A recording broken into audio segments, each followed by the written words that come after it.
तर आज आम्ही जाणार होतो आळंदी रोडवर असलेल्या साई मंदिरामध्ये. तर साई मंदिरासाठी घरून निघालो आणि पुण्याच्या ट्रॅफिकमध्ये अडकलो.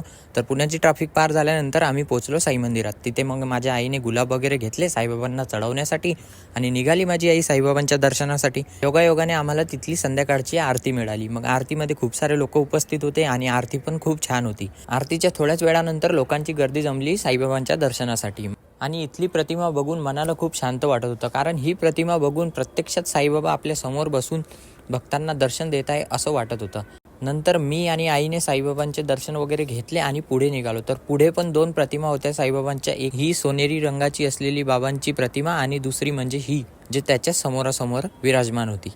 तर साईबाबाचे दर्शन आणि तिथला प्रसाद ग्रहण केल्यानंतर मी आणि आई निघालो अष्टविनायकाच्या दर्शनासाठी. तर तुम्ही पाहू शकता इथे अष्टविनायक पण आहे आणि इथे तुम्ही अष्टविनायकाचे पण दर्शन घेऊ शकता. तर अष्टविनायकाचे दर्शन घेतल्यानंतर मी आणि आई निघालो दुर्गा मातेच्या दर्शनासाठी. दुर्गा मातेचे दर्शन घेतल्यानंतर त्याच्याच पुढे होते श्री राम दरबार आणि याच दरबारामध्ये तुम्हाला विष्णू रूपी तिन्ही देवतांचे दर्शन होऊन जाणार. ते म्हणजे पहिले श्री स्वामीनारायण, दुसरे पुरुषोत्तम श्री राम आणि तिसरे म्हणजे पंढरपूरचे आपले विठ्ठल रुक्मिणी. आणि आम्ही ज्या दिवशी या मंदिरात आलो होतो त्या दिवशी होती दत्तगुरुजींची जयंती. त्यामुळे तुम्ही बघू शकता दत्तगुरुजींच्या दर्शनांसाठी लोकांची रांग ही लागलेली होती. आणि दत्तगुरुजींच्या मंदिराच्या जस्ट बाजूला तुम्हाला दिसणार हे मनोकामना वृक्ष, जिथे लोक आपली मनोकामना मागून या वृक्षाला धागा बांधला जाते अशी इथे मान्यता आहे. तर या मंदिराचे दर्शन घेतल्यानंतर रोडच्या पलीकडे तुम्हाला दिसणार ज्ञानेश्वर माऊलीचे मंदिर. तिथे तुम्ही नक्की जा आणि ज्ञानेश्वर माऊलीचे दर्शन घ्या.